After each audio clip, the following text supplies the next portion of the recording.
Hello, my dear viewers. This amazing story will be very instructive for you. It is very interesting and beautiful. I wish you enjoy watching it. Barry sat at his desk. Everything around him was exactly the same as usual. Nothing around him had changed, only his life, which could not return to normal. He always had some conflicts with his wife, some endless conflicts. They fought, made up, fought again, and the whole epic could go on forever. "You're very gloomy today," said a colleague, looking at him. "Yes, there are a lot of problems, so no wonder I'm in such a state," said the man, shaking his head negatively. Barry put his hands on the desk, putting his head down on his hands. He looked frustrated, and besides, he had plenty of reasons to lose his mood lately. The co-worker who sat next to him patted him on the back. He didn't say anything at first, and then apparently, he realized that he couldn't help him morally. He decided not to push too hard. "Yeah, my wife and I fight all the time. Lately, she's turned into some kind of meter. I don't know what she wants. She always has some problems, conflicts, can't decide whether she needs me as a husband or not," said Barry, shrugging his shoulders. Lately, there were so many difficult cases, so many challenges, that he felt so frustrated that he didn't want to do anything. And instead of coming home, lying on the couch, relaxing, he had to endure constant attacks from his wife. She then talked about something that wants more money there, then wants him to spend more time at home, and such contradictions could accompany her just in any matter. "Well, you do not get upset. Just you have that right. Some crisis in the relationship so happens. I too, at one time with mine, so much quarreled that I thought that we already divorced. Well, as you can see, we're still together, and besides, we're good," said the co-worker, smiled, but the smile slowly slipped off his face. "If we were just fighting, it would be one thing, but we're fighting forever, like we're strangers to each other," said Barry. "I sometimes feel like she has only one goal, just to drive me to the edge. That's it. It's like she's setting this whole thing up on purpose, and it's all just to come to some goal of her own. I do everything for the family. I do everything for her, and she always can't get enough. Maybe she's really right that it's time for us to get a divorce," Barry asked, shrugging his shoulders. Now it was his co-worker who was shrugging his shoulders. He couldn't give such advice. He couldn't afford to give advice that could ruin the family or affect it in any negative way. "Well, let's put it this way. You talk to her. Maybe you'll be fine. Really, what's the problem with just talking? Maybe she has some real grievances with you. Questions, maybe she wants to discuss something with you, and you are at work. You don't hear I had that with my wife. We talked. We ended up discussing, and I got a little better. It's all good now. We have to talk to each other. There's no other way," said the man, smiled, and patted his colleague on the shoulder. Barry suddenly thought that he talked too much, but these conversations lead to absolutely nothing. Always some problem. Always she has some dissatisfaction. She was so tired of it. Barry was getting a little tired of it too. And he looked at her. Sometimes it seemed to him that he did not understand whether it was his wife, whether he did the right thing when he chose her. "I guess we do need to talk, but about whether we should get a divorce. But she doesn't want to talk about it. She wants me to figure it out right away. It's like I'm a magician. I don't know what she wants. Every day there's a new complaint. You think I'm married for the first day, and all I see is that she needs to break up with me as soon as possible. She's either got a lover or plans. She doesn't want to be with me. Here's a cross for you," said Barry, leaning back in his desk chair. "Even if you get divorced, will it really hit you that hard?" asked his colleague, and his question was inappropriate. In fact, Barry thought that the divorce would not hit him so hard, and in general, most likely, everything would be fine. Yes, he would be a little upset at first. There would be problems, but then gradually things would get better. Barry was smiling, looking as if he could make mountains out of everything. It was a different look from a couple minutes ago, and it was noticeable that he was having a hard time with this whole conversation. Barry sat at his desk, his co-worker sitting across from him. Periodically, they talked or laughed, and the chuckles seemed to become endless. Barry was a little distracted, and it helped him come to his senses. But look, what's to come is what's to go. You realize that if she wants a divorce, there's nothing you can do about it. You can't force a favor, as they say," said the colleague, shrugging his shoulders. "That's understandable," said Barry, waving it off, pretending to understand. "It's just that I'm very tired. I want to come home and feel rested. You know how much work we have to do these days. I'm always in some sort of endless state of nervousness. All I do is clean up other people's messes. I came in yesterday," I said. "Let's have a little quiet time." And you know what she did? Word for word, she made a scene. "You see, she's not satisfied with my work." Barry snorted. "I mean, I've worked hard for years. I've worked hard, and she's just not satisfied. I've been working towards my dream job for years. She just said she's not satisfied. If it's not hers, it's not hers." Barry was so indignant he didn't realize he'd overreached himself. He exhaled noisily and leaned back in his desk chair again. Joe, who was sitting across from him, had just smiled visibly. Now only his smile was a guilty one. He wouldn't have been able to tolerate such a thing himself. Yes, he and his wife had misunderstandings, but not like this at all. If his wife was throwing tantrums at home to get him to change the job he loved so much, she would very quickly stop being his wife. "Okay, let's get to work," said the co-worker, smiling. Barry was in agreement. He pulled out the stack of cases he needed to review and felt there were no urges today. He smiled at his own thoughts.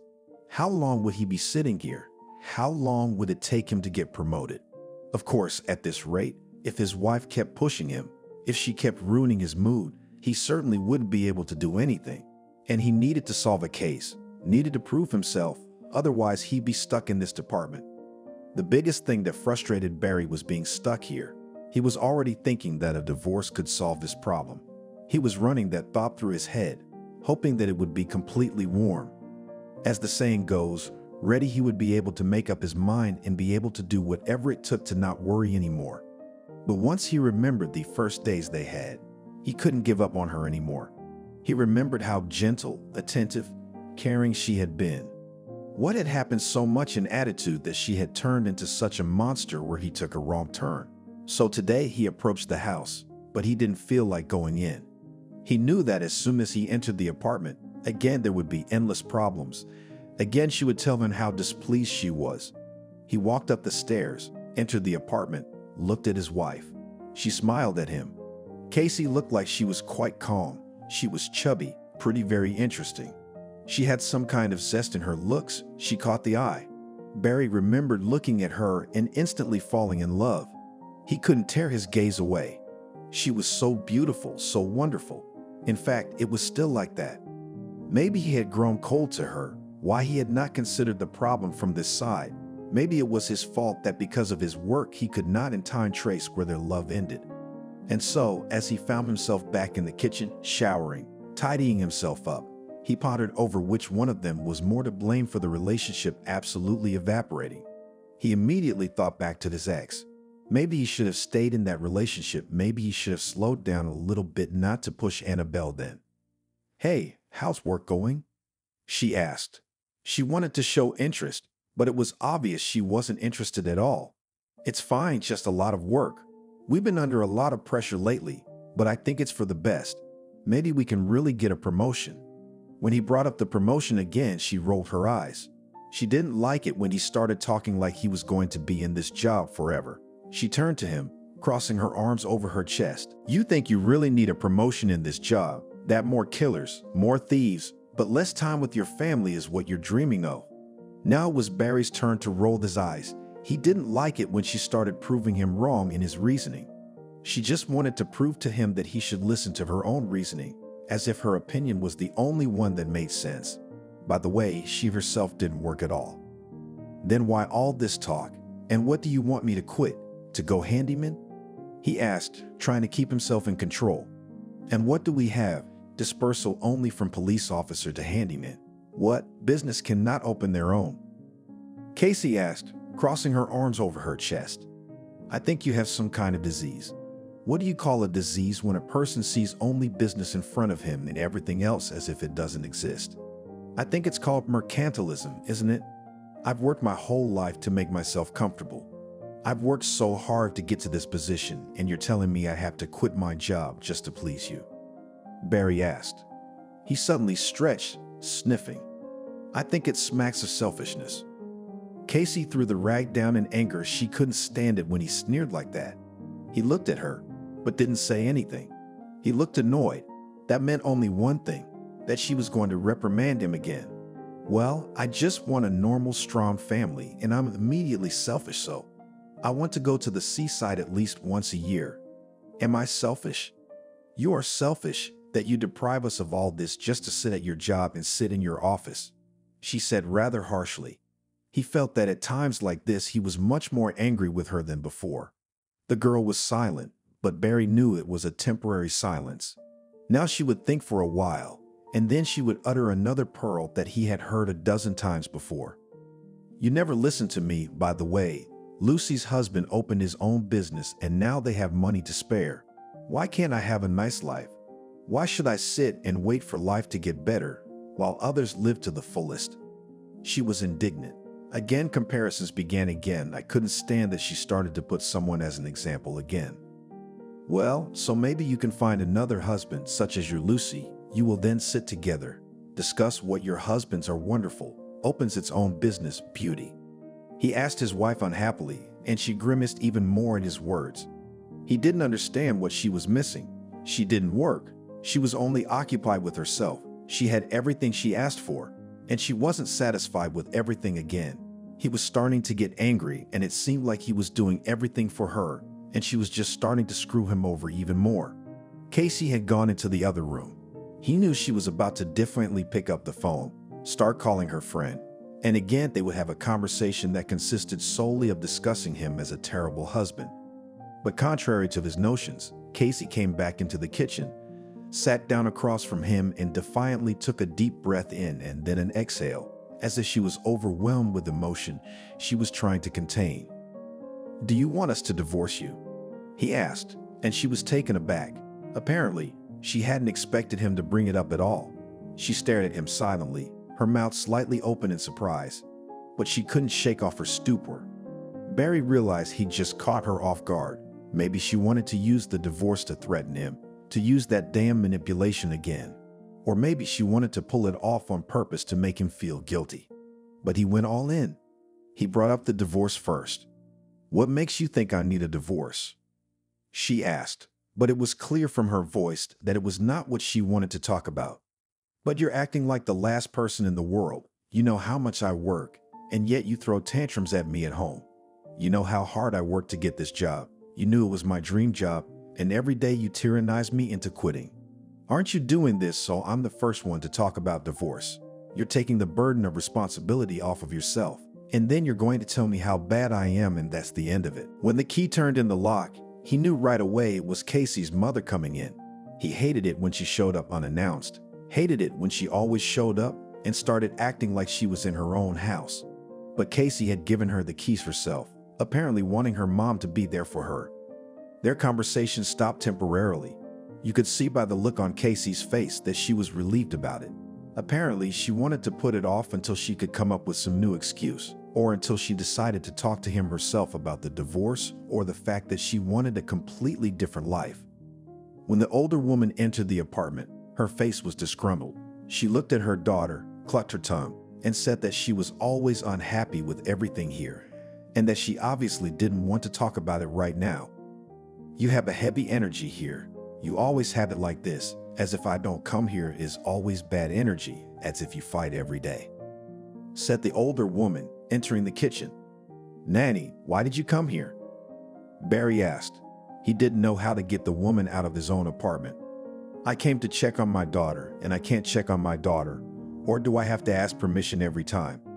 That's a lot of hospitality you got here, that's for sure. That's why you always have money problems, because you don't make guests happy," said the old woman. Barry just got up and went into the bedroom. He didn't want to talk to her now. He didn't want to say anything. He was so tired of the constant complaints that he didn't want to talk to his wife or her mother. He didn't want again to listen to how bad he was, how wonderful she was. Thank you. He already listens to it all the time from his wife, and now he had to listen to it from her mother. Why is he going off the rails again? The woman asked her daughter. "It's a work problem. I have his work is already in my liver, and why the hell does he cling to it so much, clinging to this job, as if there is no other?" Casey said in a disgruntled voice. She tried to keep her voice down, knowing that loud talking would be heard in the bedroom, but apparently her mother wasn't stopping that. Look, come on, your family. You, a woman, should act wisely, somehow adjust to him. I mean, really, anyone would run away if they had to be brainwashed around the clock. You grew up just like your father, and you never realized that this will not lead to good. The old woman only shook her head negatively. She looked at her daughter, hoping she'd get the message, but Casey only snorted.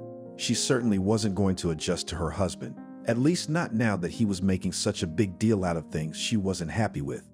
Look, Casey, if he leaves you, you'll be biting your elbows, said the old woman.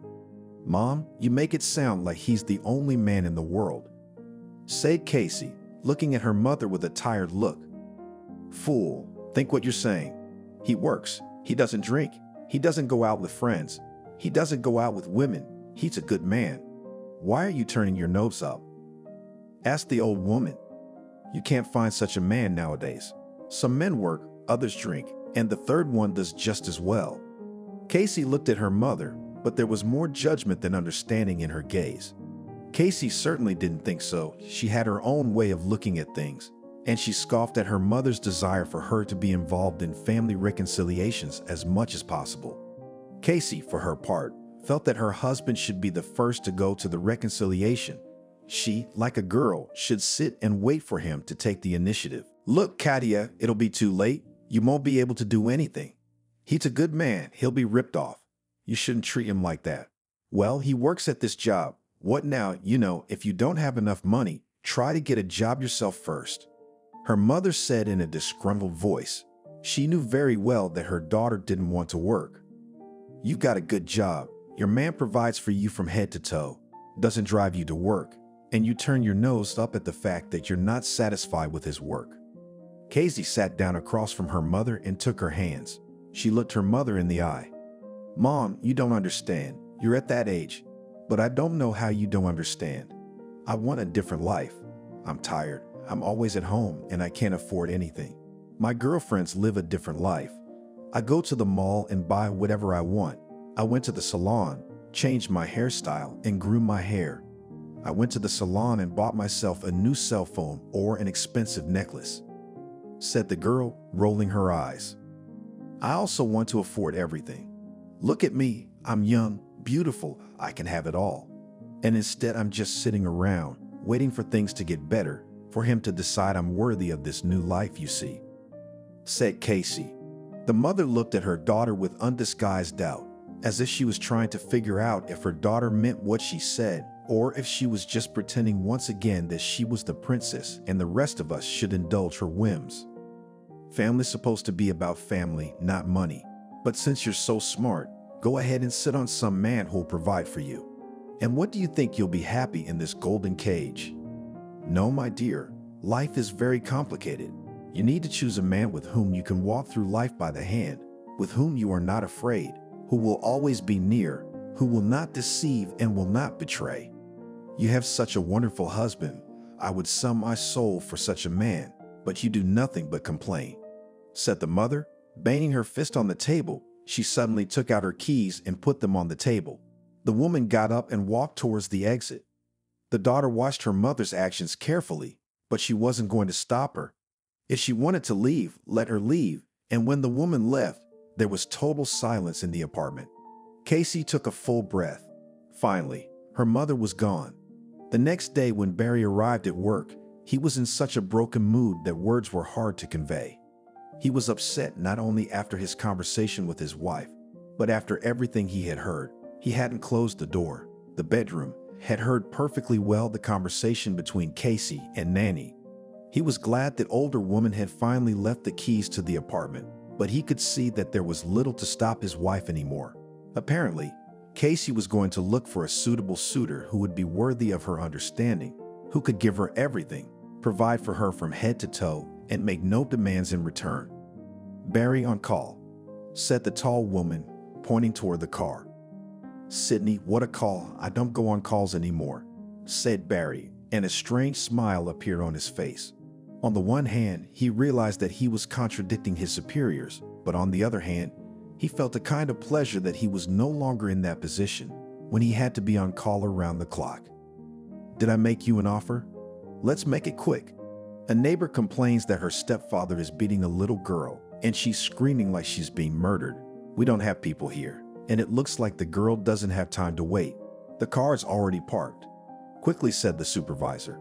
Barry did not argue. He and his colleague went down the stairs and got into the car, and they drove to the call. "From the look on your face, the situation in your house has not gotten any better," the colleague said, looking at him with a look of disappointment rather than support. He hoped that after talking to him, the friend would finally talk to his wife. Maybe they could find common ground, could get a little closer to a solution. But compromise was too far away. "Yesterday, my mother-in-law came to visit. She kept saying that she was coming here because the energy here was bad, and my fool declared that she wanted a secure life. You see, she's not satisfied with my job. She doesn't work at all. I didn't say a word to her when she said she didn't want to work. I took extra shifts. I took the guys for training. Here you are. She wants more money. She is like that monster who eats and is not enough," he said, and felt a little ashamed of himself for talking about his wife like that. The friend only shook his head negatively. He knew that in such a situation it was unlikely that anything could be solved. It was already clear that it was unlikely that they would be able to change this situation they had in the slightest. And besides, it was unlikely that his wife would be willing to reconcile. Usually, if a woman began to press exclusively in the direction of money, then nothing could not be changed. You have to separate, break up, look for new people with whom you could build a relationship. Always gives me an example of the husbands of her friends. Well, if they are so wonderful, let her introduce a man, let him provide her from head to toe as she wants. Then why is she clinging to me? What am I? A win-win while she's looking for someone better. Barry was indignant, not understanding how he could tolerate such an attitude. "Barry, I'm always in favor of family. I'm always in favor of people making up, finding some words to make up with each other. But I think you're in a hell of a situation here. You can't prove anything to her," said the friend, shrugging his shoulders. "I don't think I can prove anything to her. I have to accept that she wants a divorce, so the hell with it, then we'll divorce. I even specifically told her yesterday that if she wants a divorce, we will divorce her. She looked at me like an idiot, as if I'd suggested some supernatural thing. Then her mother came in and we never got to talk," he said when they were already approaching the nearest village. The driver turned right, and they were just approaching the very house where the conflict had taken place. Only the man's screaming was heard. A woman stood nearby and peered into the house, seeing nothing. Barry checked to see if a weapon was nearby, got out of the car, and entered the house first. Arriving at the call, the policeman saved the little girl from her violent stepfather. But when he looked up and saw a picture of the girl's mom holding her in her arms, he was stunned. "What the hell?" said Barry, then swore pretty hard. He started swearing.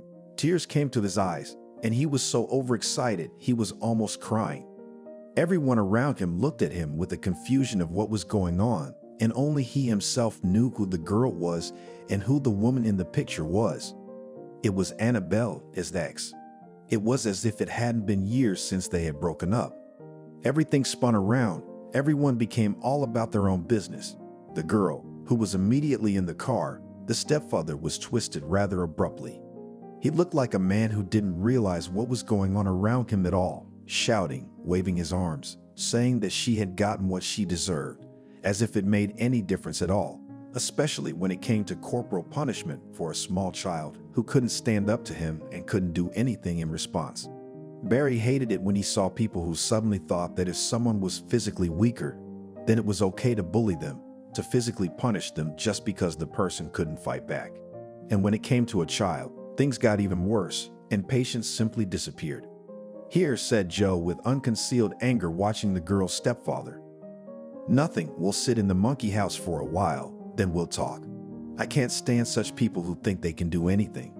Nothing, we'll take off the beatings, put the girl in some orphanage, and no more beatings." He was clearly determined.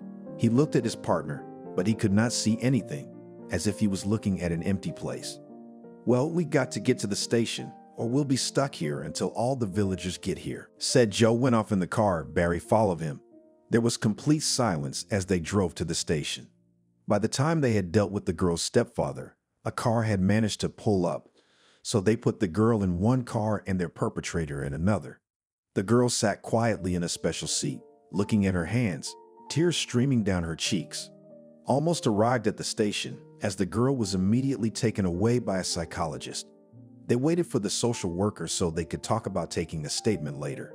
Joe wanted to ask his partner what had happened that had knocked him out, but he didn't dare to ask such a question. However, his curiosity was so intense that it was literally already written all over his face. Barry did not want to say anything. He was completely immersed in his own thoughts and so upset that he could not utter a word. The boss was running from office to office, discussing something, saying something. They were waiting for the social services to arrive, and Barry knew that as soon as the social services arrived, the girl would be taken away, and he couldn't let that happen. Barry, entering the supervisor's office, looked at her with appeal. She stared back at him as if she didn't understand what he needed right now. Of course, as a person, as a mother, she was glad the girl had escaped such a fate. But as a police officer, she knew very well that cases involving children were usually very nuanced and hard to resolve. She already looked tired, but she knew she had a lot of work ahead of her. "Barry, what do you want?" "You better wait for social services. We need to take a statement from the girl. I don't know what else there was. It's scary to imagine what she could have gone through with a freak like that. We've already established the mother's dead, so the girl's in his care, and then what will happen to her?" he asked, staring at the supervisor blankly. She put aside her pen, raised her head, looked at him in response. "What will happen to her?" "Well, she'll be sent to an orphanage. Hardly anyone will adopt her. You don't usually get adopted after a crime like that," said the woman, but what Barry said next threw her off balance. "Maybe you won't put her in an orphanage. I think that's my daughter," said the police officer, and when Barry saw his boss, completely confused, staring at him with even more surprise, he realized he couldn't prove anything to her anymore. "So wait, let's go over this with you in order," she said, putting the pen away again, apparently hoping that now she would finally understand everything. She took a deep breath, exhaled, staring at him, as if that could solve anything. "You went on a call, saved the girl, jackhammered her stepfather, and now you're telling me it's your daughter." You could tell by the look on the supervisor's face that she had already stopped realizing what was going on altogether. She looked at him doubtfully, and there was no more doubt in her eyes about his sanity than there was about the truth of what he was saying. "It's long to explain, but I've seen pictures of her mother, and I had a story like this, so I'm sure she's my daughter," he said more insistently. "I can't just hand her over to social services. You realize I'll never forgive myself for finding her and losing her again." The situation spiraled even more. It felt as if they were in some cheap soap opera, not quite in real life and not at all in real life, where the problems were over the roof and without such sweet stories. The woman who sat at the table looked at her ward and did not understand why he was making such a big fuss, for it did not look like the truth. She pretended as if she hadn't heard him at all. You'd think that solved the problem somehow. He just walked out of the office and went to wait for child welfare. And when a tall, fat woman with red slits arrived, he immediately realized who she was. This woman had an Rosny look. The feeling was as if she was a giantess, large, ugly, with evil eyes. And as soon as she entered the room where the girl was sitting, the little girl immediately cried. "We need to know where they're taking her," said Barry. Joe, who was standing nearby, immediately stared at him. He had no idea why his friend would want to know where the girl was being taken. "But so, I'll call and tell him more like a shelter at the hospital, at least for the time being." "Okay, we need to get her in as soon as possible so she can calm down a bit, come to her senses.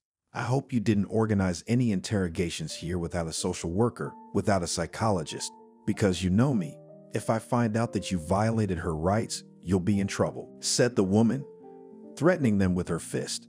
But then she smiled, because she knew very well that no one here would do such a thing. Too often she was here, taking other children. "Come on, you guys, I'll write everything down. I'll let you know, I'll call you." "Why do you need to know?" "I need to take a DNA test," he said, still looking at the woman. Now Joe was staring at Barry, not knowing what was going on, but Barry wasn't going to say anything now. He didn't care. The woman, who was already used to all sorts of things, only nodded. Of course, Barry.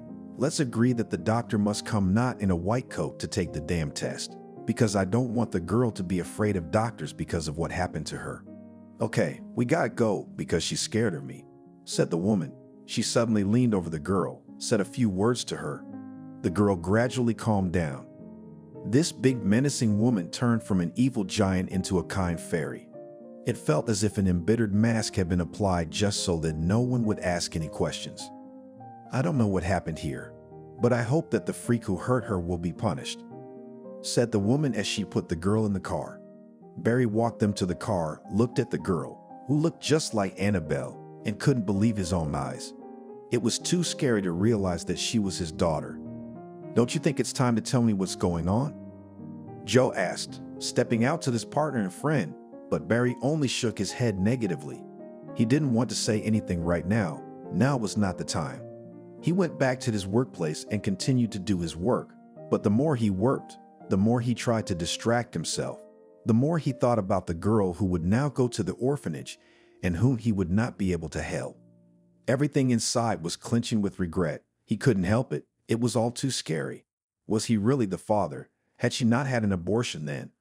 Or maybe he was nothing to this girl at all. There was no decision to be made. It was necessary to find out everything properly first. The girl was taken, but no one was hiding her. When the results were in, he could go to court. He could prove that she was his daughter, and then it seemed he could take her home. Except that the talk of home immediately spoiled his mood. Barry, barely out of the car, walked slowly toward the apartment. How was he supposed to tell his wife about this? And how could she in her right mind accept a child from another woman, and it was already perfectly clear that she was not going to accept anyone? She couldn't deal with him, and she couldn't deal with another woman's baby. You're even more upset than before, and I told you this job wouldn't do you any good, said Casey. She sounded serious, as if she'd give a lot for him to stop thinking about work right now. It was written all over her face that she was preparing for a completely different conversation right now. And now that she was standing right across from him, it seemed like the perfect way for him to break up with her right now. Look, I was once very much in love. It was a sick relationship. She and I broke up, but a few months later I saw her and realized she was pregnant. I tried to talk to her, but it was impossible, and the timing was right, more than right. I looked for her afterward, but I couldn't find her. I knew I had a kid somewhere, but unfortunately I couldn't find her. Said and blurted it all out literally in one breath. The woman looked at him and didn't understand why the hell she even had to listen to all this. Her face first became pale, and then so flushed that he was taken aback. So anyway, I was on a call today. When I got there, I rescued a little girl from a violent stepfather, but I saw a picture of Annabelle on her wall. That's definitely her. That's her baby, he said. Casey dropped the mug. The hot coffee that was inside the mug spilled out. The beautiful porcelain mug with blue monkeys cracked. And she, watching his actions, could not believe that this was her man speaking, that she was watching her husband tell her how he had a child on the side. Casey didn't know what to say to him. In a situation like this, few people in general would know how to act. Even if she was given a good 100 options, she never imagined she'd ever be in a situation like this. Wait, let me get this straight. Are you telling me that you have a baby out there somewhere? Casey asked, staring at him as if he was the only one who could answer that question. Yes, and I saw her today. She's a carbon copy of Annabelle. I've already been told where she is, and I'll be doing a DNA test. No, wait, what the hell is a DNA test? Are you crazy? Do you realize what you're up against? You're going to have child support hanging on you, and you're going to have to pay until someone adopts her, and that not only do we not have enough of that money, we won't have any more money because you see, decided to play father. She was about to scream, and he could see that no matter how hard he tried now, he would not be able to change her mind. Apparently, she had her own opinion about the situation, and she wasn't going to budge from it. You don't understand. I don't just want to take the papers and then pay child support. I want to take the girl if she's my daughter. I want to raise her. For years, I've been looking for her. She was right here in the neighboring village. Who would have thought it? Can you imagine? He asked, and immediately a radiant smile appeared on his face.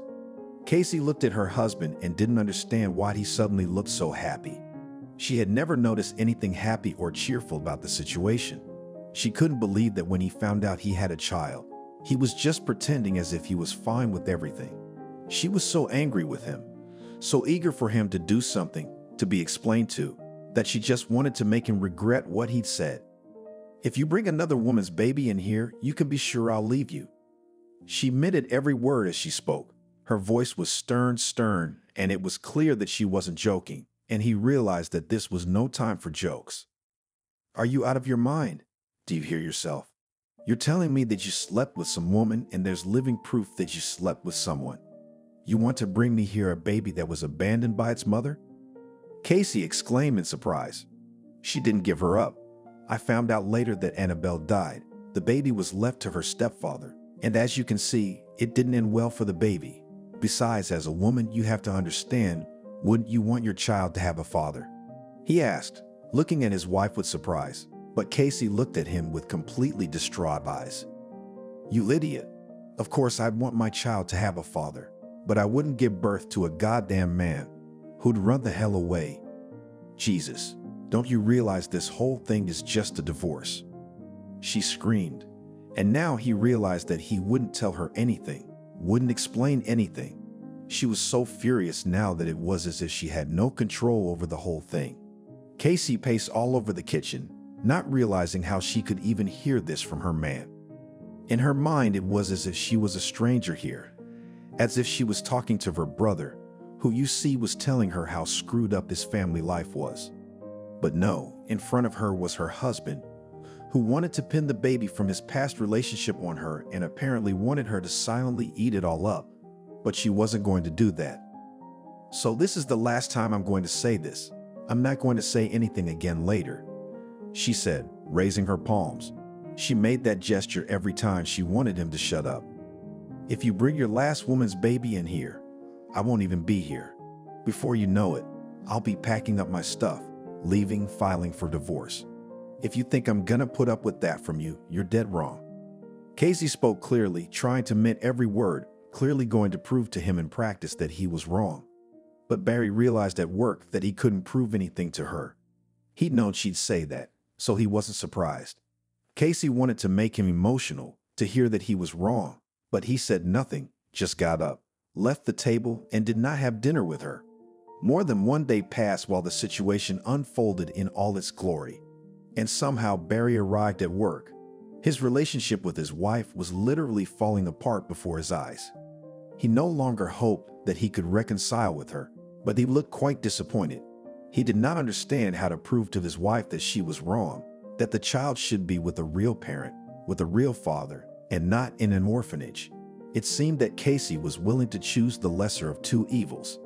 He'd rather have him pay child support than bring home a girl, but he knew she wouldn't agree to that either. When Barry arrived at work, his boss took him by the arm and dragged him into her office. It didn't escape the others that he was getting special treatment today. So right now you tell me everything, and if I realize it's all worth it, I'll help you figure it out. Until then, I don't know how to react to any of this. How the hell am I supposed to know that you decided to do a DNA test on a girl we just recently rescued? The supervisor asked. Barry didn't think at all that all this would fall on the boss's shoulders. Somehow it had all gone over his head. Now, being in the office, he realized that the situation was escalating. He thought he could do everything to bypass his work, but since the girl was involved in the case, it all came out in one continuous scandal. I could tell by the look on the boss's face that she wasn't happy. I'm asking you again, why the hell do I know the very last thing you're going to do is a DNA test? How the hell do you even know this girl has anything to do with you? Asked the supervisor, completely confused, not realizing that this situation was far more serious than it appeared at first glance. Barry took a deep breath. He would have to confess he simply had no other choice. Otherwise, he has to tell at least everything in general terms. I used to date a girl. I wanted to marry her. She was my fiancée. She accepted my proposal. But at the last minute, she just backed out. She just said she wasn't ready for marriage and decided I wasn't the person she wanted to spend the rest of her life with. Barry told me honestly, trying not to miss any particularly poignant points. You know, it's not uncommon. Just why the hell would you take a girl back to your place? And disgruntled asked the boss, who clearly couldn't stand it anymore and wanted to know what the problem was. I saw her a few months later. She had a pregnant belly, but you'd have to be an idiot not to realize it was my baby. The due date was right, but by the time I found out, it was too late. You see, she decided she didn't want to be with me, so she ran away. I knew I had a baby growing somewhere. I looked for her, but it turned out she was dead. I got to the call, rescued the girl, and I saw there were pictures of Annabelle on the wall. That's my kid, you know. Except the supervisor didn't understand him. She pulled out papers, looked through them. He knew those papers had nothing to do with him. Apparently, she was trying to distract herself for at least a couple seconds to free herself from the information he had told her here. I don't understand why you think it's your child. We've already found out that the child has an aunt. She's on her way to us. She'll be here soon. What makes you think it's yours? Jesus, Barry, you're the reason we're in so much trouble here, and I'm talking to you like you're a kid. He looked at her and knew why she was angry. Probably if he were in her shoes, he'd be angry too. Their department had had enough problems lately, and now he'd added more. They had once been equal colleagues, but she had solved a pretty high-profile case and had gotten a promotion. When she got the promotion, she got tougher every day, more and more serious. All right, get out of here. Wait for this woman to get here. Oh God, I forgot her name. Sydney. Oh, her namesake it was. She said and sat down on the table. She looked upset, broken, very unhappy, apparently so tired that she didn't want to say or do anything at all. Look, I'm sorry, I've got a lot of problems on all sides, and here comes an opportunity, as if I could finally find some meaning, find a family. He said almost in a whisper, looking at his boss. Okay, I'm sorry, I understand how important it is to you, that you can't even imagine how many problems we have because of it. The department called, said we're taking advantage. All right, well, I'll figure it out somehow. Jesus, Barry, if I'd known how much trouble this job was in, I'd never have moved up the ladder. Take my advice, get out of this job, it's no good, she said. He looked at her and realized that she was already squeezed like a lemon. She had tears in her eyes, and it was immediately obvious that she was struggling to overcome all these endless problems. If it turns out she's your daughter, you'll have to pay child support. If you want to take her, you'll have to go through the courts, and trust me, it's unlikely any court will give the child to you. With a job like that, no one's gonna give you the baby. You're literally tied to the workplace. One step to the left, one step to the right, you're a runaway, she said. He knew what she was talking about, but he tried not to think about it. Have you talked to your wife about it? She asked, looking at him carefully, apparently trying to figure out whether he would lie to her or not. But he wasn't going to lie to her, especially since they were back on a first-name basis, as they had been a long time ago. It was as if there was no longer this social gulf between them. She doesn't want anything, says she'll divorce me if I bring home another woman's baby, he said, shaking his head negatively. Okay, we'll figure something out. I pretty much got it all sorted out, so if anything, we've done a DNA test to see if you're involved or not. You understand me? I'm hoping there won't be any more questions, so basically, you can relax a little bit. But I strongly advise you to look at other jobs. I don't understand why the hell I had to go with this promotion, she asked and then looked at her former partner. Look, Barry, my advice to you is, if you find out this girl is your own, don't take her right away. You don't know what she's been through, and you don't know what her disabilities are. Just observe her. Just take note that you might have a daughter. Go see her, visit her, give her gifts, socialize, but don't go to extremes. He heard her, but he wasn't going to take her advice. Whatever the little girl's problems, he had to try to connect with her, had to at least try to be a real father to her, a decent, involved one. As he left the office, Joe also approached him. He wanted to know what was going on, and since Barry had told his boss everything, he had told his partner, but he had added a lot more details. And when Joe heard all this, he was shocked. He could not believe that all this could be happening right here, right now, in front of his eyes. especially since it seemed to him that they had no secrets from each other. But it turned out they did. I never thought that you have a child somewhere, and at that we will see her purely by chance. Oh, by the way, Sydney's here, Annabelle's sister. Maybe you could talk to her. Joe asked. Except Barry didn't know if it was the right decision to talk to Sydney right now. They'd never had a normal relationship. She hadn't liked him to begin with, except they'd been separated for a long time, and if the child had a father, why could the father be given to her? How was an aunt better than a birth father? Barry walked over to the office where Sydney now sat waiting for the custody officer. He looked out the window, saw her sitting on the phone. Sydney looked confused. Barry's memory flashed back to the times they'd fought, almost to the point of a fight. If it had been up to him, he would never have discussed anything with her. He didn't want to see her. He wanted it all to go away and be behind him forever. But still, plucking up courage, he entered the study. When she looked up at him, she almost didn't recognize him at first. She squinted and then opened her mouth in surprise. "Barry, what the hell are you doing here?" The girl exclaimed in surprise, unable to take her eyes off him. "I have the same question for you," he said, hoping that she would soften and answer it herself. "I came to pick up my niece. What are you doing here? How did they even find you? That they called you here? Is this some kind of confrontation?" Sydney asked incredulously, looking around meticulously as if searching for a camera. He took a deep breath, exhaling, wanting to yell at her now. She was pretty jumpy. She could snap into a scream at any moment, at least she used to. But it had been 4 years now. Maybe she's changed. "I'm the one who works here. I'm the one who came to the call, rescued her, and recognized her. There was a picture of Annabelle on the wall, and I knew right away it was my baby." She smiled stupidly. She looked at him strangely, like he was the local jester. There were contradictory feelings mixed in her gaze. On the one hand, she was looking at him as if trying to understand what he wanted, and on the other, she was clearly mocking him. "Barry, I'm sorry, but what makes you think it's your baby?" she asked in surprise. "I've been seeing her for a long time, and when I saw her pregnant, it hadn't been that long since we'd broken up. The timing fits, and I remember her telling me she wanted a baby. She even said in front of you that she was ready to raise a child on her own, just to have one," he said, shrugging his shoulders. She looked at him doubtfully, Sydney, as if she wanted to say something to him and couldn't at the same time. He saw doubt in her eyes, fear of some sort, a strange feeling that she couldn't express. He really regretted that they hadn't had a normal relationship with her. Maybe now he would have had a chance to talk to her, but she immediately took everything in stride. Sydney was a person who was all about black or white. The rest didn't matter. "Let's not get into an argument over nothing right now." "All right," said Sydney, and her face looked guilty.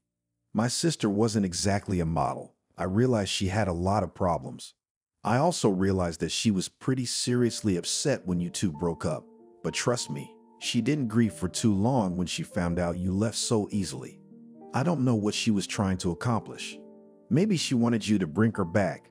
Maybe she wanted you to come to her again, to propose to her again, I don't know. They say good things about the dead or nothing," said Sydney. She fell silent, but he didn't interrupt her.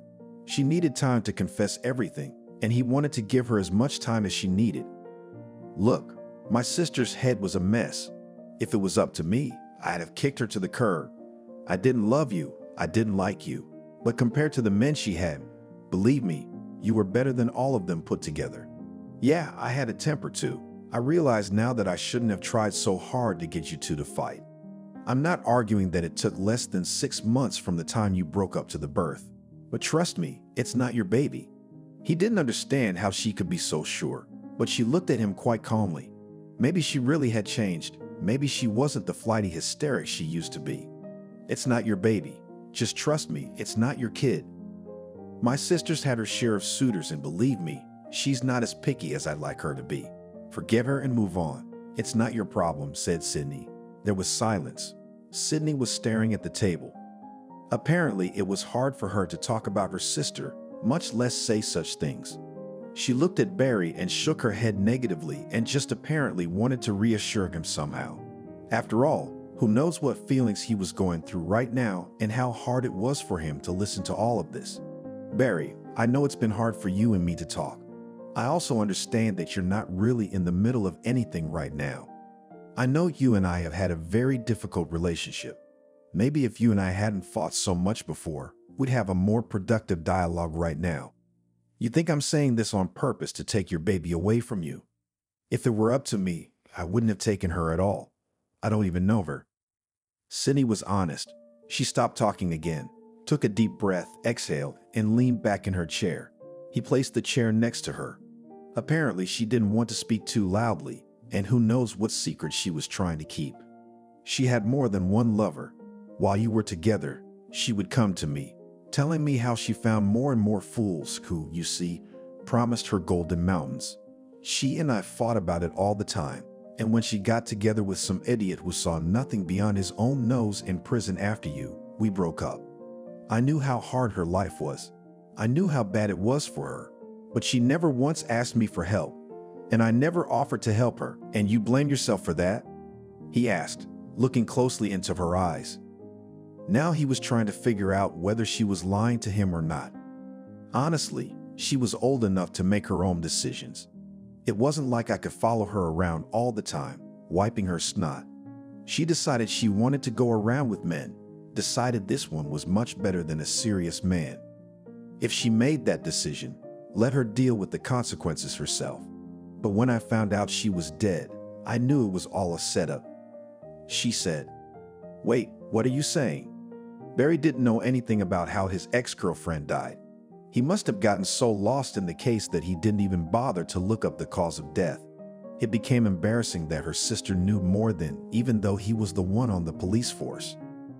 When I arrived, I was told she had suffered a cardiac arrest, but I'm sure she did it all on her own. Apparently, she decided she'd made too many mistakes in her life. I just don't know what she was thinking when she left her child to this man who was hardly human. But did she want to kill herself? If you think back to their past together, Annabelle had never even thought about it, never even stuttered. She really loved life, made plans, everything she had, as if she had planned for a dozen years ahead. The last few years she had changed completely. The last time we talked to her, she kept saying that she wanted to change her life, that she was not satisfied with everything. I offered her to move in with me, but since we were fighting, she refused. I found out just a few days later that she was gone. I tried to get the baby right away, but no one would give it to me. The very stepfather, who is now facing imprisonment, was sure that he could give this girl everything. Nobody would even listen to me. Who would listen to an aunt who had nothing to do with the girl? Sydney was silent. He understood her, but it was as if he was ignoring her words. Yes, and she could see for herself that he was still in shock at the news that everything was a setup. Believe me, it's not your baby. You can do a DNA test, but trust me, Barry, it'll come back negative. There's no way you're gonna find the father of that baby right now. I don't think she even knew who got her pregnant," said Sydney. "My sister thought that when she got pregnant, when she had a baby, it would be an incentive for her to change her life completely. But she was still very quickly back to where she started. When Barry's social worker walked in, she had to get out. He was standing in the hallway, watching Sydney's face change carefully. Sydney was clearly not happy about having to pick up the girl now. It was good, of course, that she had agreed to take her niece after all, but there was no joy in her face. The DNA test he had done was about to show its result by now, but in the meantime, the girl would be attached to her aunt. Barry felt hurt, disappointed, some unpleasant feeling inside. Had he lived with his beloved for so many years and lived in deceit? Had she cheated on him, and now he would have to deal with the consequences of her betrayal? Barry stepped back and now just watched from the sidelines. He needed to calm down immediately, because otherwise he would get so worked up that he wouldn't be able to let this situation go. "Holy shit," said Joe. When Barry told him about everything now, he could only tell his colleague, because he was sure that he would never tell anyone anything. "You've got a whole Brazilian soap opera going on here," Joe exclaimed. "I'd give a lot not to have anything like that. You know, it's been years, but it still makes me sick to my stomach to feel like I've been cheated on. I've lived in deception for so many years, I didn't even realize I was just a lucky break for her." He sat in silence. Joe put his arm around his shoulder. He didn't know how to support his friend, because in this situation it was hardly possible to support a friend, to calm him down properly, to give him exactly the kind of support that a colleague and a friend counted on. You know, there are some men who absolutely do not care about their women. They force them to have children, tie them to themselves, and then don't let them go, he said. And there are women who cheat on their husbands, looking for a more lucrative place to live happily and not see any problems in this life. But there are other people, you know? He understood what Joe was saying. His friend and colleague wanted to say that life didn't end here and that all people were different, that he would meet someone who would be close to him spiritually, who wouldn't shit on his soul. Sydney came out of the office with the social worker. She was holding some papers in her hands. Her face was upset. She didn't even look around. Apparently, she didn't expect Barry to still be sitting there. He hadn't even called her himself. She didn't care, literally had it written all over her face. Sydney exchanged a few words with some other staff member and followed the social worker. She would probably now be called to the orphanage where she would meet the girl, or maybe she would be sent to the hospital where she was lying. No one had given Barry the details. Now he didn't pass as someone who had anything to do with the case. Talking to Sydney had knocked him out of it a little. It was as if Barry couldn't hear what was going on around him. It was as if he was in prostration. Thoughts were blending together into some one unceasing stream. His head was fully loaded. Sometimes it seemed to him that several 24 hours had passed since the conversation. In fact, only a few hours had passed. He was so deeply immersed in the memories of his past that there was no way he could give them up. There just seemed to be no end to these memories. Here he meets Annabelle. Here he embraces her. Here he swears his love to her. Here he arranges a romantic evening, gets down on one knee, asks for her hand in marriage. She rejoices, claps her hands, throws herself around his neck. And here she stands and says she's not ready for married life. Her pregnant belly, the accusations that she doesn't want to be with him, it's all been some kind of one nightmare. Don't you think you're getting a little too loaded? Joe asked.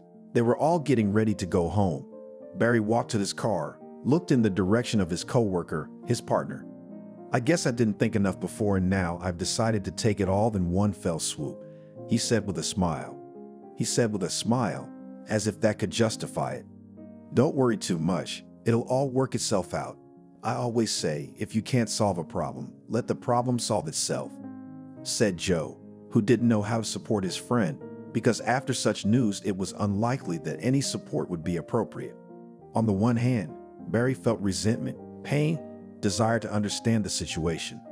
On the other hand, he felt disappointed that he had trusted a man he shouldn't have trusted at all. When he arrived home, he saw his wife. However, he was ready to fight her back at once because he did not want to start this endless conversation where he was wrong about everything. We need to talk, she said, walking him into the kitchen, except Barry didn't want to talk. He nodded and went into the bathroom. He stood in the shower stall, turned on the water, and listened only to the sound of the water. In these moments, he was getting at least a second of relief. Everything was too complicated. Would he really be able to make a decision right now? Would he really take it? Divorce her if she now said she didn't want to continue a relationship with him anymore? On the other hand, he did want to take his daughter home after all, and his wife clearly didn't want to let anyone else into his life. Are you coming soon? She asked impatiently. She knocked on the bathroom door. He answered her that he would be out soon. He didn't understand her impatience, and besides, he didn't want to deal with the situation right now. He had enough problems to deal with right away.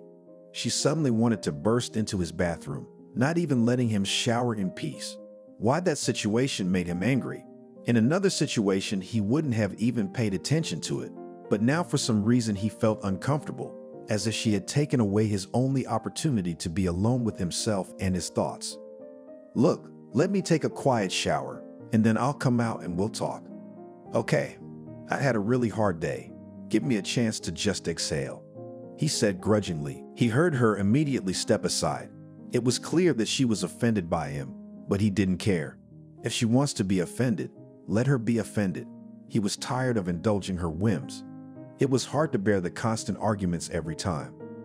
Don't you think your work is ruining our relationship? She asked through the door, And that was too much. Barry turned off the water. He stepped out, slowly wiped himself with a towel, changed into his homemade sweatpants and an oversized t-shirt. Under that tank top, even his broad shoulders seemed less imposing. When he came out, she took a few steps back. She looked very serious, but her lower lip quivered. Her lip always quivered when she pretended as if it wasn't a big deal while she barely had the patience not to yell at him and nothing. "I'm shocked at you, of course. Could you wait? I was working like a damn man today, and today in general, I lived half my life at work, and you, instead of holding your tongue, just to wait, interrogated me under the bathroom door. And if I'd been in the bathroom, you'd have come to interrogate me too."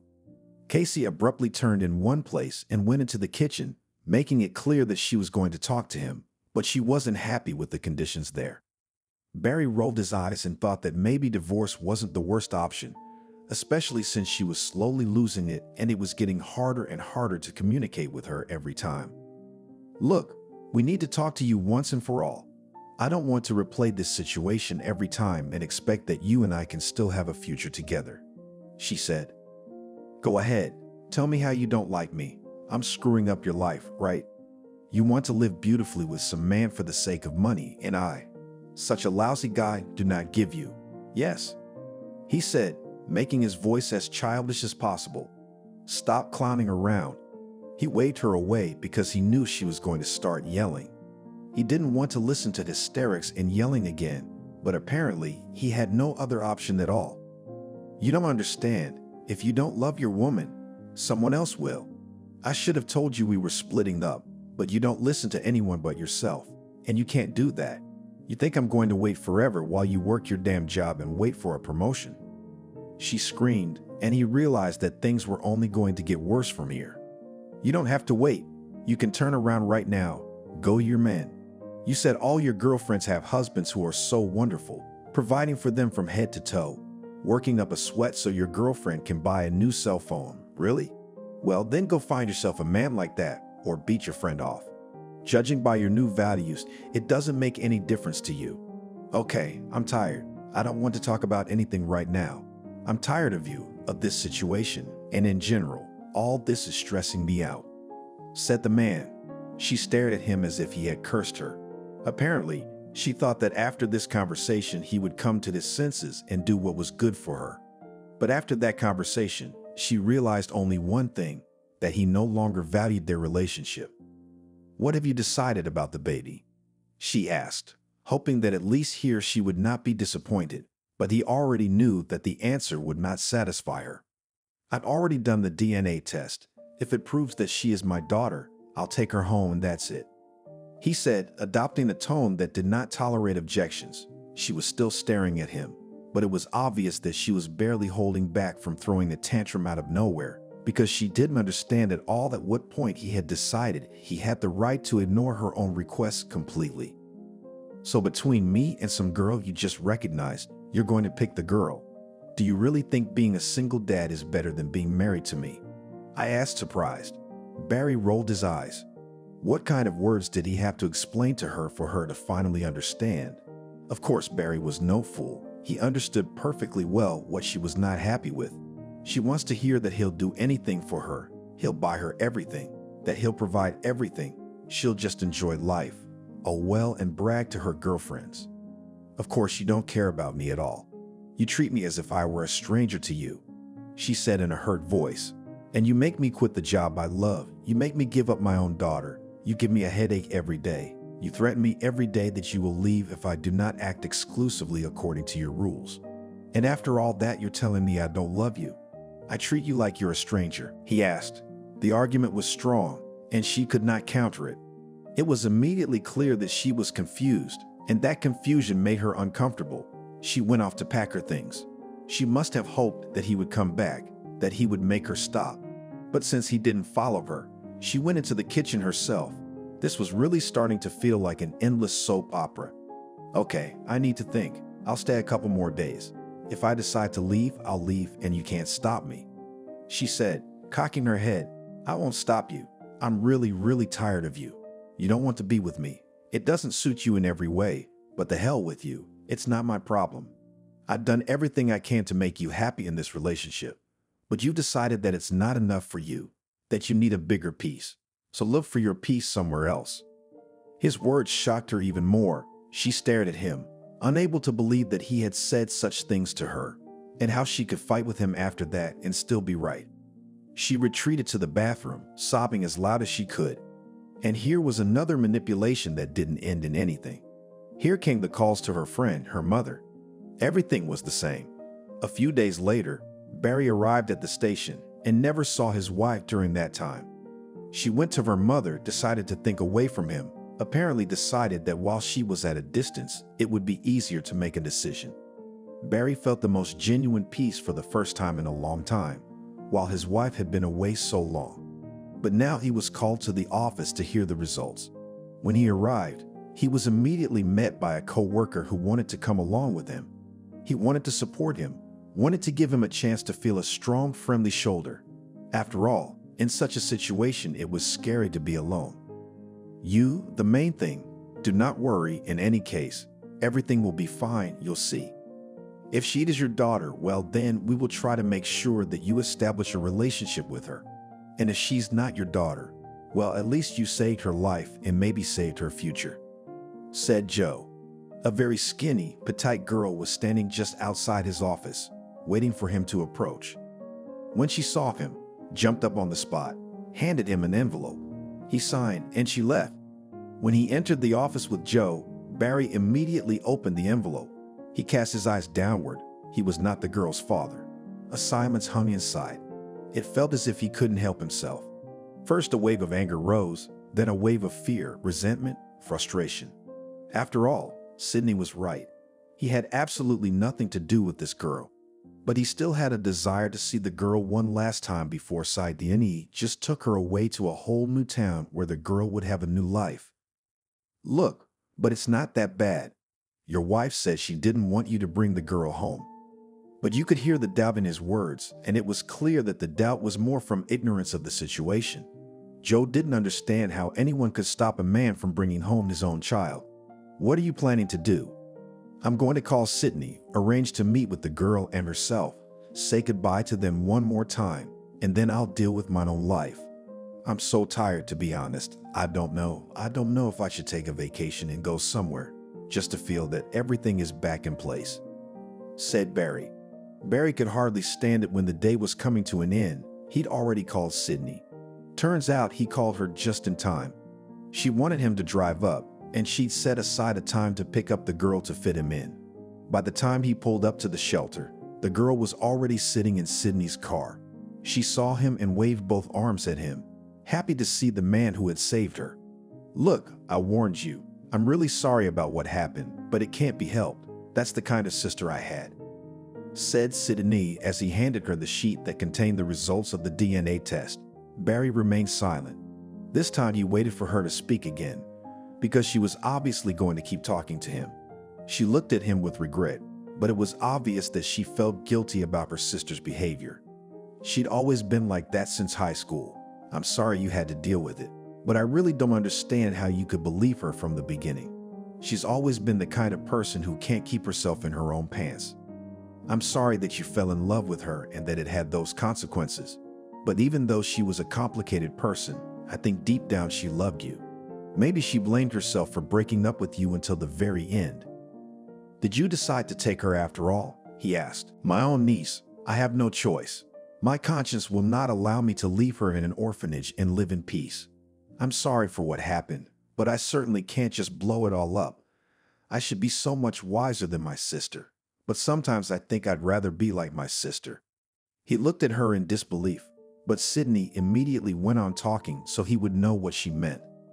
"No worries, no worries, no worries. You only think about yourself," she said, shrugging her shoulders. She'd gotten herself into so much trouble, so much debt. It's a blessing that it can all be settled through the courts. "Okay, we really have to go. Is there anything else you want to tell me?" Sydney looked him straight in the eye, but Barry couldn't stand it and looked away. It was hard to talk to her, hard to ask the question he was afraid to hear the answer to. A grown man, a serious man, caught a lot of criminals, and he was afraid to just ask a question. Tell me honestly, who is her father? He asked quietly, apparently wanting the girl not to hear anything. A strange expression immediately appeared on Sydney's face. He realized what she was feeling inside right now. Apparently, she really knew the answer to that question, but either she didn't want to tell him now, or she just didn't want to admit it. Are you sure you want to know the answer? She asked. He nodded. Sydney took him aside, looked once more at the girl who was turning the radio button on and off. When you were together, you had a friend, Tony. When you were at work, he'd come to your house and they'd have all kinds of fun there. I'm sorry you have to hear all this, but I'm so guessing he's the father, because she didn't have anyone else afterward, and it was just him and you for almost a month before that. So the timing is basically just him. But knowing my sister, I wouldn't be surprised at all if there was some other man there at all, said Sydney. The upset got even worse. Not only was she cheating on him, but the betrayer was his best friend at the time. Barry felt like he was being crushed by the press, but tried to keep his face, as they say, to at least pretend for a little while that he could handle the information. Okay, we should say goodbye, said Sydney, forcing a smile out of himself. He said goodbye to Sister Annabelle. Barry walked over to the little girl, shook her hand firmly, handed her a candy bar he had bought on the way. She thanked him for saving her and was now clapping her hands happily that right now she was going on a trip because, as it turned out, she really liked to ride in a car. As they drove away, Barry was left standing in one place. On his right-hand side was the orphanage, and there, ahead of him, a distant car. There sat the very girl he wanted to take home. It felt as if his past was now one continuous black pit. It was hard for him, painful, but he realized that he couldn't do otherwise. He had to take the girl in if she was to turn out to be his daughter. He walked slowly towards his car to drive home. His thoughts turned into one continuous lump. He wanted to stop at some bar, drink himself into a stupor and not worry about anything else, because he was so tired, and the tiredness was so heavy. Barry thought that when he got home he would go straight to bed and not think about anything else. So much unpleasantness had happened in the last few weeks that he could barely pull it all off in his head. Turns out Annabelle hadn't just cheated on him, she cheated on him with his best friend. And he and Tony were firm friends, literally spending all their free time together. Barry then thought that he was very lucky to have a friend who was like a brother to him. But it turned out that fate provided him not a brother, not a soulmate, and the most real trap. Memories surfaced in his head and disappeared again, like ghosts of the past. He wanted to go to the grave, to do anything to talk to her, to pretend he was talking to her. He felt such anger at her, while feeling frustration towards himself, because he couldn't do anything about it either. He walked home. His mind was a mess. He tried to keep himself in control, to keep his sanity at least a little bit. "Why are you divorced?" the neighbor asked. Her voice snapped him out of his reverie. Barry was just remembering that conversation with his ex, where she was standing there holding a small pregnant belly and he was trying to find out from her whether he had anything to do with the baby or not. "What, you deaf motherfucker? I'm asking you, are you divorced? Your wife was leaving here today with her things," said the neighbor. "Well, apparently she divorced me, because I don't even know yet that she packed her things and left." The neighbor stared at him, surprised at the calmness with which he was saying all this. She picked up his friend and immediately took her aside. "Barry, can I help you with something? You look so lost, like you're sick. Don't you worry. So your wife left you and you don't even know it?" she asked, a little confused. "To be honest, we haven't been getting along well lately, so I'm not surprised she packed up all of her things and left. She'll be looking for a rich suitor, and I don't have anything to do with good men these days. You see, I don't earn enough to keep our princess happy." "What a fool, Casey. Oh my God, did you really leave him?" the neighbor asked. "Oh, go with God, Barry. You're scary to look at. You've got no face." She let him go, saying she'd listen to him anytime. She followed him with a glance until the man's large silhouette disappeared into the entryway. Apparently, she realized how hard it was for him and didn't want to rub his already open wounds. When he entered the house, the place was empty. The emptiness was unnatural. She'd purposely chosen a day when he was working late and figured she'd have time to pack her things and move out quickly. Who knows if she went to her mother or decided to find some man on the side. So much for marriage for life. said the man aloud as he looked around the apartment. She hadn't just packed up her stuff. She had made a pretty serious mess. He began to slowly pack up his things to tidy up the apartment because he didn't like living like this. He wasn't an ardent fan of cleanliness, but the obvious mess annoyed him too, especially now. He wanted peace of mind, coziness, to be in peace and quiet, not to think about the fact that his beloved is unknown where she is now. While he put the apartment in order, he felt better and better. When he woke up the next day with the full realization that his wife was no longer around, that she had packed her things, that she would never come back, he was relieved. If marriage is always like this, he certainly didn't want any new relationship. Joe was right.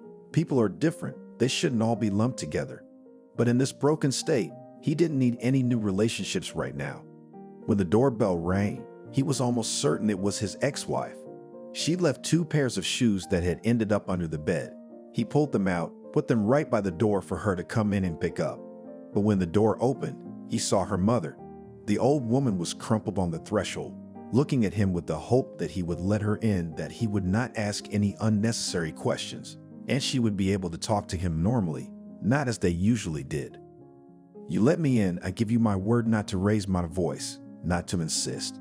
I'd really like to talk to you, just like a human being. We're not strangers to each other, right?" Nanny asked, and Nanny looked like a person who was ready for absolutely any compromise. He let her into the apartment, trusting her promise, because she always kept her promises, unlike her daughter. When she entered the kitchen, she immediately began to put the kettle on. She started the dough for pancakes. Apparently, she decided to do some good so that he would not kick her out early. He realized it at once and did not say anything to her. If the old woman thought it would be better, so be it. Besides, he wouldn't refuse her pancakes. She looked at him with regret. "We both know exactly why I'm here, don't we?" said Nanny. But she didn't wait for an answer to her question. She looked at him as if he was her last hope. "I know as a mother-in-law, of course I'm not a gift, but I'm not a bad person. I've always wanted only the best for my children. I was raised in the family tradition that family is the most important thing. From the very childhood, I taught them that they should keep their families safe, that there is nothing more important than a close person near them, who will always give a helping hand and to whom you will give a helping hand." She stopped talking, removed 1 pancake, immediately put the second pan to bake on 2 at once. It was faster that way. "But I don't understand where or what I did wrong. I don't understand why all of a sudden she chose a golden calf instead of a family, why she chose a golden cage instead of the comfort of home, love, and care. But you are the only person who can talk sense into her, and the only person she will listen to if you can make your position clear to her," said the older woman, and now she waited for him to respond. Enough time had passed since the last conversation with Casey that Barry remembered perfectly well. He hadn't counted on having to talk to her again at all, but he couldn't tell this older woman that he would be much better off without her daughter. "I won't prove anything to her. She drank my blood day in and day out, telling me that she didn't have enough money, that I should open a business. Every day it went on, I could hardly stand it anymore. It was only a matter of time before we broke up. She needs money. She needs friends with good husbands. She needs another life where everyone around her will idolize her." The older woman looked at him with such pain in her eyes that his insides clenched. His own mother had been dead for a long time. That look, he remembered. The look of a worried mother who can do absolutely nothing to help her child she loves so much. Here was Nanny who loved Casey, her daughter, her golden girl, so very much, but there was nothing she could do to help her. She watched Casey at full speed trying to drive off the good road, all just to try her luck at a richer life. "Don't get me wrong, I'm just a working man. Yes, the position is good, yes, the pay is good, but she can't get enough. You see, she needs me to bring home almost $1 million, to buy everything for her at the snap of her fingers. I can't give her that kind of life, and I can't listen to her every day that I'm bad. I realize you raised her differently, but as people get older, they raise themselves. She wants a different life. Let her realize in this other life as she pleases," he said, raising his palms as if to show that he did not intend to do anything and that she had come here for nothing. When the woman had already put a full stack of pancakes in front of him, she looked straight into his eyes. She took his hands in hers, realizing that she had no more reason to stay here. She couldn't just sit here and talk to him forever just to get him to reconcile with his daughter. "Barry, she'll be lost without you. She's a good girl. She's lost her way. You help her. I'll help you. I'll talk to her. Maybe she'll realize she was wrong. You fit together like two pieces of a mosaic. You're like two cakes for one cake." She said such sweet things that he smiled. Except Barry realized that they were no longer two cakes, but rather he was a shawarma on a wedding cake that was about to become the centerpiece of the celebration. He couldn't say anything to his mother, knew there was nothing more he could do, that he couldn't change her mind. By the time Nanny left the apartment, she had just thanked him for listening to her. Apparently, she realized it was useless to ask him. She picked up her shoes and just went downstairs. He called her a cab to take her home comfortably because he didn't want to send an elderly person on a bus. Whatever this woman was, she had never wished him harm. Here, he didn't want anything of the sort. He stayed in the kitchen, smelling the amazing aroma of homemade pancakes. He smiled to himself. It even occurred to him that he probably missed too much in this life. He needed to relax. He needed to learn to move on with his life. He had a divorce ahead of him, a bunch of problems, more and probably would still be problems when he wanted to finally get a promotion. It was all much better than the complete unknown that had been just a few days ago. At the divorce, Casey arrived already with a new suitor. She smiled at her husband, who was about to become her ex. He didn't care who she came with.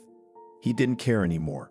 If she wanted to show off like that or hurt him, it didn't help because he had very different priorities right now. He was facing a promotion soon. He was glad that his hands had finally gotten around to an interesting endeavor that had taken him completely over. In his free time, he was making repairs in his apartment. He could be happy that everything was gradually getting back to normal. Yes, from the outside, it seemed that his life was gradually destroying, but for him, it was all for the best. "What already? Probably. Bite your elbows, you lost me." Casey asked with burning eyes, as if she hoped that his words would help her feel more beautiful, more desirable. "Why should I bite my elbows? All I've lost is endless tantrums every day, and I think I can live without them," he said, shrugging his shoulders. Casey pulled back, not understanding why he wasn't giving in under her onslaught again. She bit her lip, signing the necessary paperwork. The next time she spoke to him was when he was on his way out. "You're going to regret not stopping me," she said, cocking her head. Apparently, she was bursting with pride. "So be it, but only in your head," he said. Then he just walked away to his car. He got a promotion. Just a couple months later, he was on TV, had an article published, and was offered a move to the capital, to a new position. He was perfectly happy. When Barry finally met Nancy, he realized what true love is when it's mutual. When Casey was never able to build a relationship with her new suitor, even though he suited her financially, he made demands on her that she didn't want to fulfill, and she ended up getting pregnant by him. He didn't want the child at all. She tried to reconcile with Barry, came to his workplace, but found out that he got not only a new position, but also on the accumulated funds, bought an apartment in Washington, D.C., lives there with his new bride. Casey was furious, but more angry only at herself for missing out on a man who truly loved her sincerely and accepted her for who she was.